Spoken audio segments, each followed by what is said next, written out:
Successful Podcast. I have Andrea Waltz here today. She's the co-author of Go for No, the #1 Amazon best-selling author, sold nearly 5,000 copies of the book, and I'll list the description of what she does in the description of the podcast. I'm so excited to have you here with us today. Thank you. Me too. Okay, awesome. Let's get started on how I know your book is mainly talking about go for no's, getting no's from people in terms of like reaching out or prospecting or marketing and hearing no's. I want to talk about today is how it relates to health and wellness and how it's going for no or even saying no can help with health. Yes, absolutely. So, well, there's a lot to unpack there. And so let's start off with how people feel about the word no, right? It's so important to understand that we don't like to hear no, right? Nobody likes to be told no, nobody likes to be rejected. But also, to your point, nobody likes to say no. Nobody likes to say no to somebody else and shut them down or shut them down from an idea. And from a health and wellness standpoint, it's hard, of course, to say no to yourself, to the things that you want to do, to make those tough decisions, those behavior changes, that discipline. So there's a lot going on with that. And on the part of it that has to do with being rejected, meaning having people say no to you. This is probably the part that we specialize in, and that's really what the book Go for No is all about. It's helping anyone who has to face failure and rejection move beyond that from a standpoint of their mind, their mindset, help them move beyond that fear of getting no. So if you are in business of any kind, if you have to sell ideas to people, if you want people to try something new or to change, they are going to say no to you at first. Often, it's the first knee-jerk reaction that will happen because people don't like to change, especially when it comes to health and wellness, and whether it's supplements or working out or a new diet. All of those things threaten the status quo. So you have to get really good at taking those no's that you get in stride, right? And working with those no's. And then on the flip side, becoming a person who can say no, meaning say no to other people and say no to the things that don't serve you. It's a real skill to do this. It doesn't seem like it would be a skill, but the relationship that you have with the word no, I have found over 20 years of teaching this and sharing this message with people in every different business and industry. And it doesn't matter exactly what business it is or what industry, that relationship that you have with the word no is so important. You're so right about that. And especially when it comes to like the mental health and also going for no in like business term or career wise, the no has to do with the financial health as well. Like, oh yeah, absolutely. Because your willingness to hear no and move through that rejection is often the difference between, it's like how willing you are to go through that rejection is often the difference between you making money and pursuing the things that you want to pursue or not being successful. And so when you look at people that are the top in any business or any industry, any profession, those people are not usually people that let me back up. A lot of times people think, oh, they're the most charismatic, they're the most fit, they're the most successful. Really, what I found is that those people, the people that really succeed in any endeavor, are the ones that were able to move through the rejection. And so the big thing that we teach people is, instead of avoiding no, instead of pushing it off, Go for no means to accept it and hear it more often, to be willing to hear those no's. And when you are willing to hear those no's, that's when the yeses are there.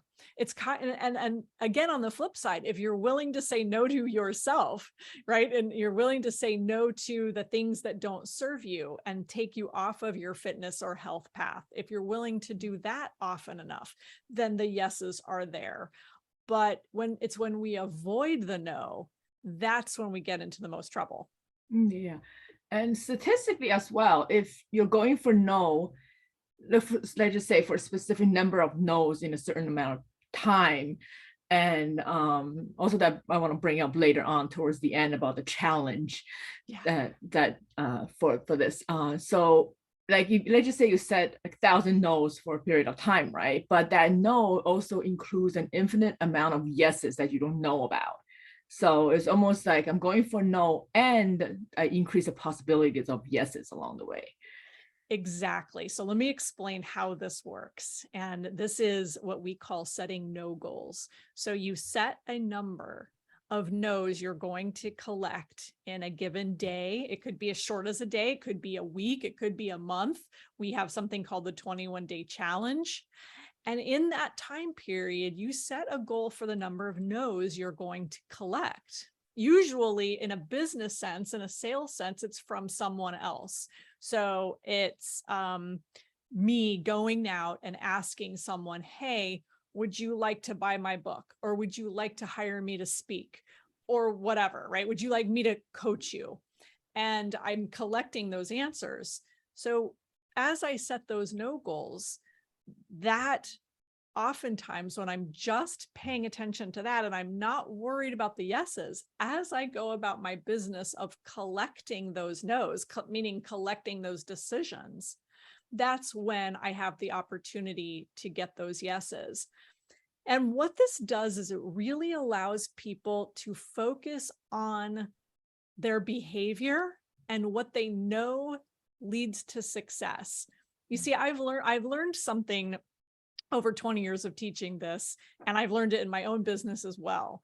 And that is that usually what happens is we are not sharing and telling our story to enough people so that they can make a decision, either yes or no. We need to go out and tell our story to more people. And the more people we share that story with, the more opportunity we have, right, to collect that decision for them. So that's what the no goals is all about. It's about making sure that we don't just set these small goals. Let's say a goal to get one yes this week. Instead of doing that, and so you would just play it real safe and try to get that one yes, we say, why don't you go out and try to get 10 no's from 10 different people and see what happens. And in that process of telling your story and explaining what you do, oftentimes that's when you get the opportunity where somebody says, oh, this is interesting, tell me more. And then you can tell them more, and then you can ask them questions, and now you're building a relationship. And then the next thing you know, they've said yes to you, and now you're working with this person. So collecting and focusing on those no's, ultimately, I know somebody listening to this might think that's so crazy. What she's suggesting I get 1,000 no's? That sounds ridiculous and crazy. Why would anyone want to do that? It's because yes is the destination, and this is the subtitle of our book. Yes is the destination, no is how you get there. So when you don't hide from the no's, when you don't avoid from the no's, when you start being willing to hear them, that's when you have the chance for those yeses. It's almost like when you're going for no, your attention is not focusing on the yes, and the possibility of you getting more yeses along the way is higher because you're not too focused on the yes, and it's almost like less pressure. Exactly, Pan. It is less pressure. And when you are less pressured and you are less stressed out about going out and having to get that yes, it's very attractive.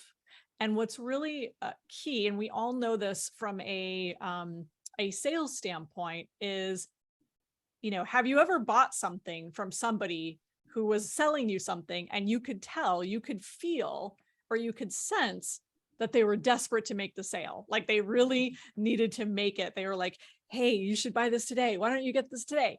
And the more that they push you and the more that they prod you and the more they say that to you, the more you kind of pull back and you think, why are they so desperate? What's wrong with this product? What's wrong with them? Like, what is going on? Because they seem so desperate. But when you have the posture of, I want to help you make a decision, and I'm going to tell you my story and ask you some questions, and we can see if this can work, then it is very attractive, and you don't come across with that pressure, with that desperation, which really does turn people off. When you are go for yes focused, which means I have to do everything within my power to force you to say yes. I'm going to have to convince you, or I will have to tell you whatever I can tell you to make you want to say yes to me. It's very stressful because that means that we have to manipulate, and nobody likes to be that type of pushy, aggressive person where they force people into doing things they don't want. So go for no ultimately is, we have to be okay with no. We have to let people decide. Now, that doesn't mean they can't change their minds in the future, and that's a very big part of go for no. But when we give people when we reinforce, they all obviously have the power to say no. So we don't give them that. But when we make it very clear that we're okay with that, it's very empowering for both sides. Yeah. As for the, can you talk about the law of attraction, like in terms of going for no, how can you attract yeses based on the law of attraction? Because what you're focusing on is what you get. Yes. So law of attraction, exactly. So what you focus on is what you get. And so we don't want you to hear this and think that you should just do nothing but focus on no's, and that no ultimately is the end and that's what you want, because that would be silly. That would be crazy, right? So that's why that yes is the destination part is so important. I like to think of it this way, though. We're taking a negative reality and we're making it as positive as possible. So from an energy standpoint, you can have yes energy. And a big piece of law of attraction, in fact, the foundation of the law of attraction is all about vibration. It's vibrating at a positive high level with positive energy, right? So if you are depressed about no, and you are deflated because of rejection or fearful because of rejection, your vibration, your frequency is vibrating on a very low level, not where you want to be. And so you fear rejection, you don't want rejection, you're vibrating at that level and you're attracting rejection. When you go for no, you are taking that negative reality and making it a powerful positive. So you're vibrating in a positive manner. In other words, even if you hear no, you don't see that as a bad thing. That doesn't depress you. It doesn't deflate you. It's part of the process. And so your vibration remains high, attracting in what you want, which is ultimately yeses. We want yeses. It's very important to get that. But we're not going to let the fear of rejection stop us from telling our story and from being courageous and asking questions and asking people if they're interested. And so that does attract in what we want ultimately. It's a fine line. I understand there's a nuance and it can be tricky to understand it at first. But when you understand vibration and that you can be positive and you want to absolutely do your best, and you want to be likable, and you want to communicate well, and you want to be enthusiastic and excited, and you want to see no as something that won't stop you, won't get in your way, doesn't mean you're a failure, doesn't mean that you're going to ultimately fail.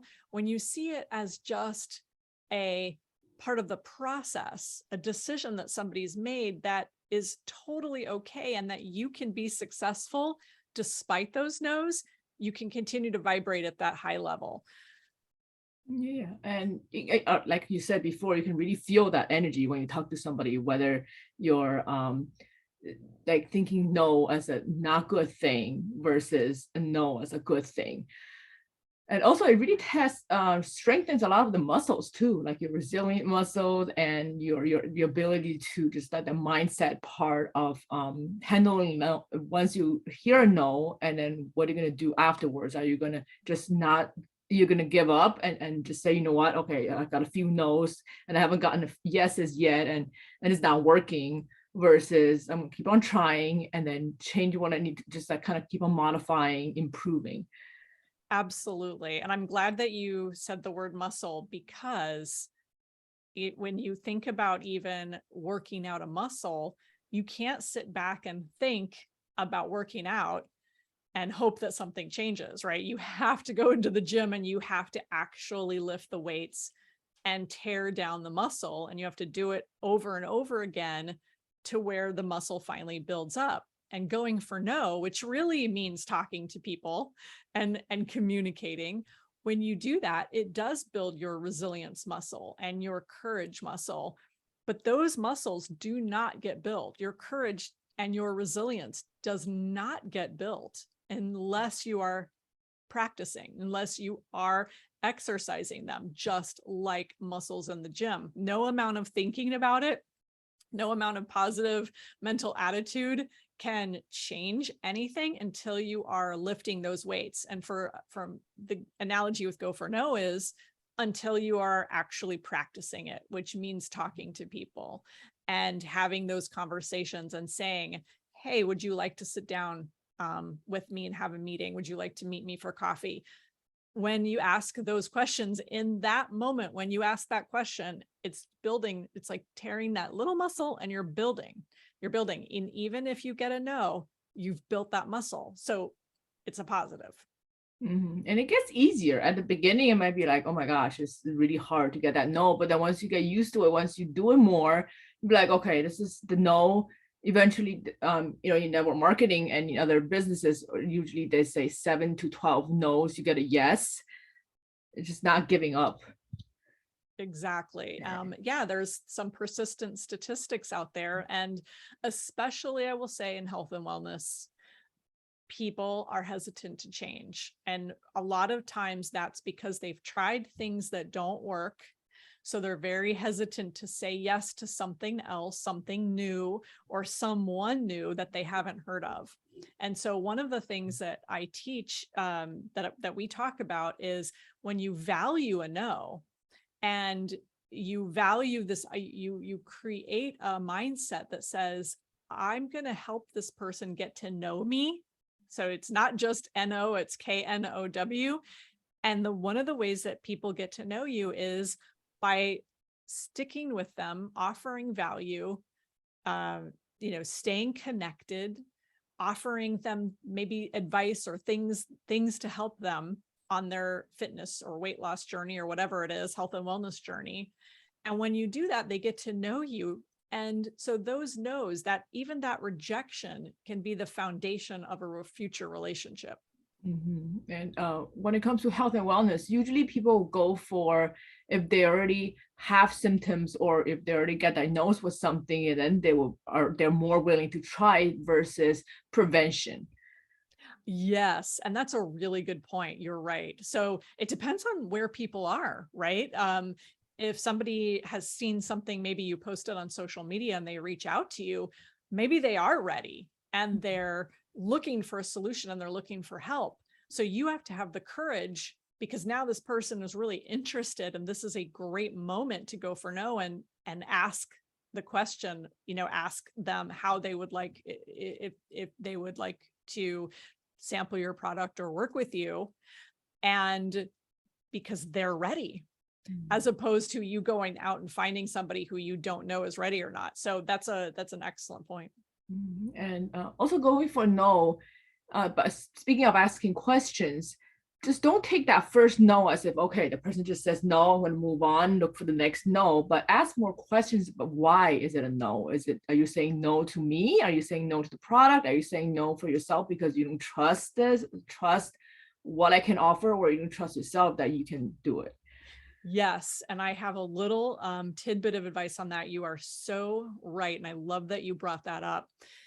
Too often people get that no, and they turn and run, and they don't want to engage that person because they feel sometimes embarrassed, or like, okay, I did something wrong, and they feel bad. And so they just want to, right. They just want to end the transaction or end the conversation, or end, they don't message the person back if it's over text, whatever.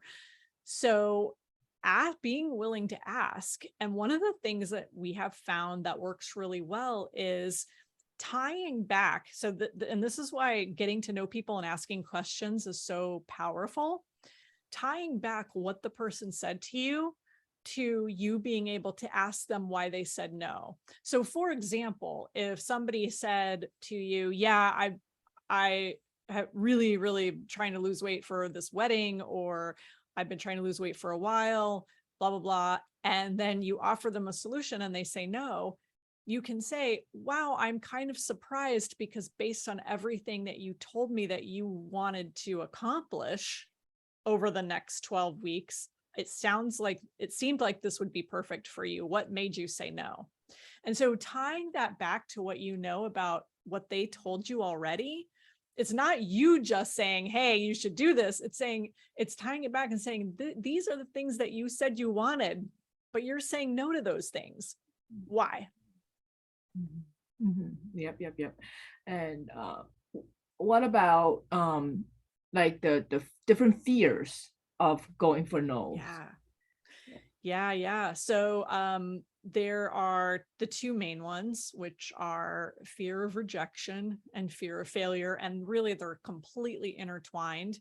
A lot of it is built into our DNA. You know, we're designed not to get rejected. No one wants to get rejected, and it's hardwired into us. So the first thing I always tell people is don't feel bad that you have a fear of rejection.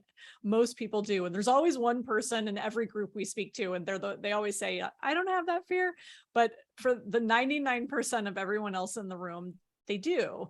And Richard and I could not have written Go for No if we didn't have a fear of rejection as well. And part of those fears also is just taking those no's personally.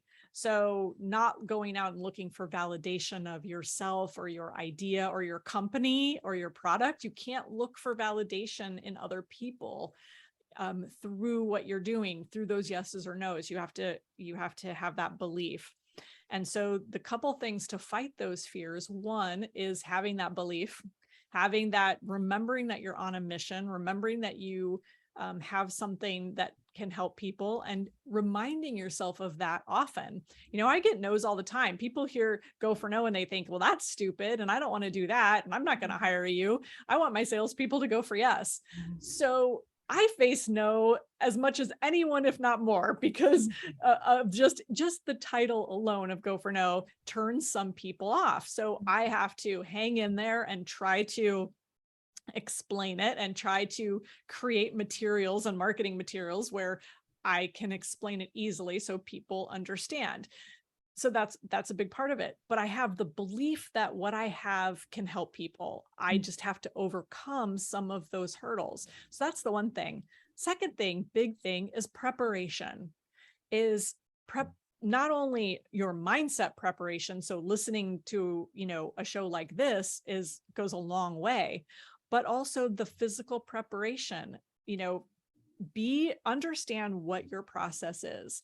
How do you approach people? What are the questions that you want to ask? Have it even written out. Be as prepared as you can. I think that preparation goes a long way in helping that fear. I've cold called both ways. I've just done it with nothing in front of me, and I've winged it. And sometimes it worked and sometimes it was a disaster. I was embarrassed and I sounded, goofy. I've also had notes in front of me where I knew that I would ask this question, and if they said one thing, I would be ready with a response. And if they said another thing, I kind of knew what my response would be. And every now and then I would get thrown a curveball and I'd have to come up with something, off the top of my head, but I had that preparation. So belief, self-belief, and preparation, those two things go a long way. And, part of that belief is also belief in yourself. And so working on your self-esteem, working on your, self-confidence, and Go for No can help with that. You build self-confidence through doing hard things and overcoming them, and doing the stuff that's scary and saying, okay, I did it. I didn't die. I didn't embarrass myself too much. I'm going to wake up tomorrow and I'm going to do it again. And you build your self-confidence that way. That's so true. And also preparation, as you're preparing, have the back of my mind that like that self-belief, knowing that ahead of time that you're going to get the result that you're looking for with the preparation that you've had. And also with the more rejections you get, the more no's you get, you just get better at it. It's almost like you do enough, you kind of just predict the objections that you're going to be getting from people once they start talking. Absolutely. Yeah. You start to learn, you start to get better. And I had one lady who in our Facebook group actually today posted about she's having a challenge with getting just lots and lots and lots of no's and can't seem to break through. So sometimes what happens is when you get a lot of no's, it's good data.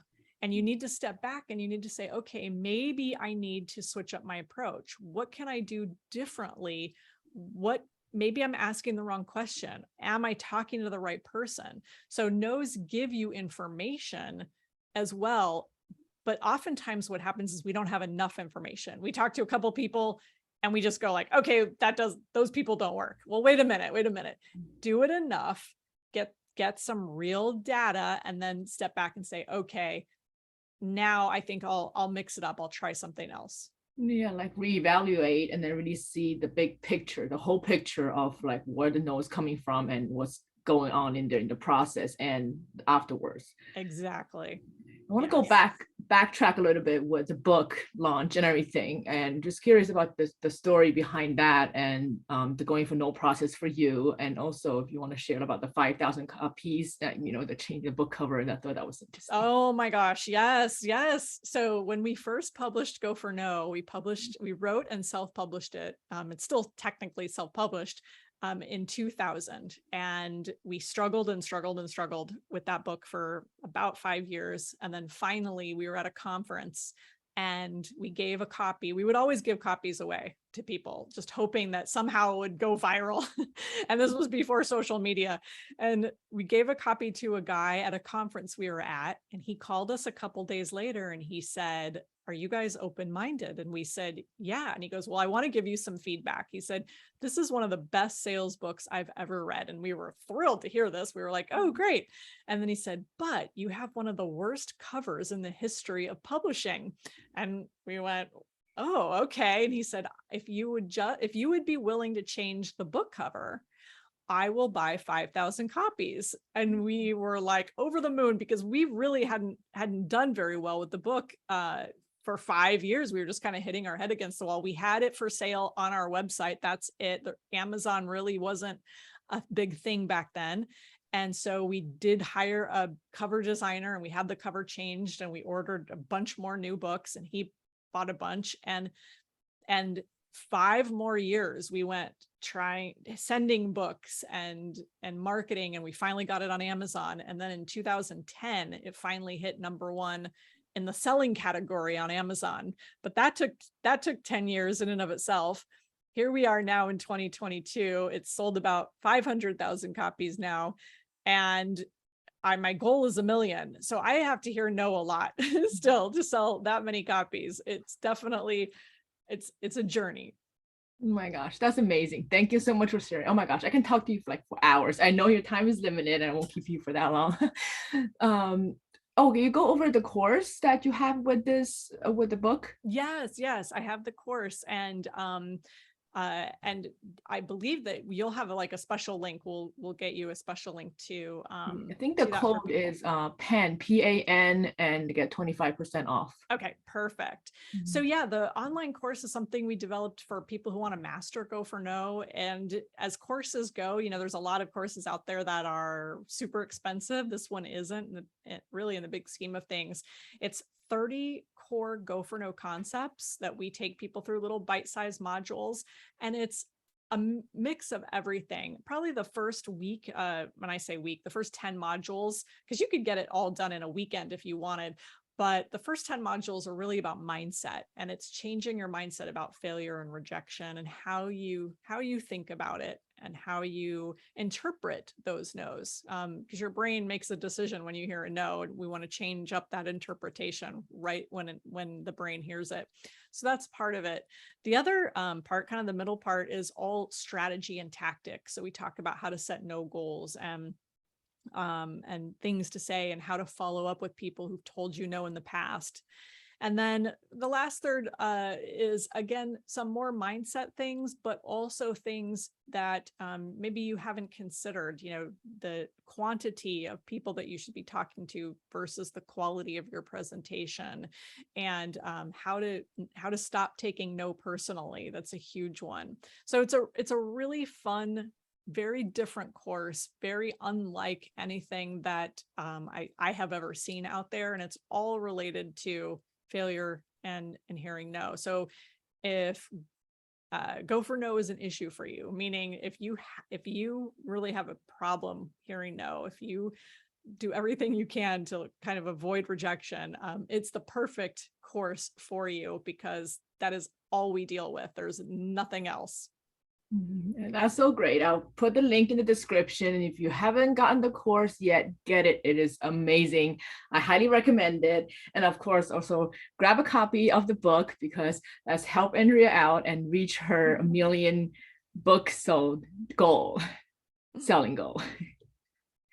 And thank you so much. And how do people reach you? Your social media contacts? And yeah, well, thank you so much, Pan, and thank you for asking me to be on, which was a Go for No thing on your behalf. You're already out there going for no yourself, which is awesome. And you didn't get a no, though. I said yes to you. So so my social media is Go for No. So it's at Go for No on Twitter and Instagram, and we have a Go for No Facebook page. Also, if you sign up for the course, we also have a private Go for No Facebook page, which is kind of my room to coach people. So if anybody has challenges or things that they want to share, it's the private room just for people who are in the online course. the support can really help too, especially when you're getting for no and you feel discouraged and want to give up, and you go in there and just talk to us and we'll support you and get you going. Absolutely. Yep.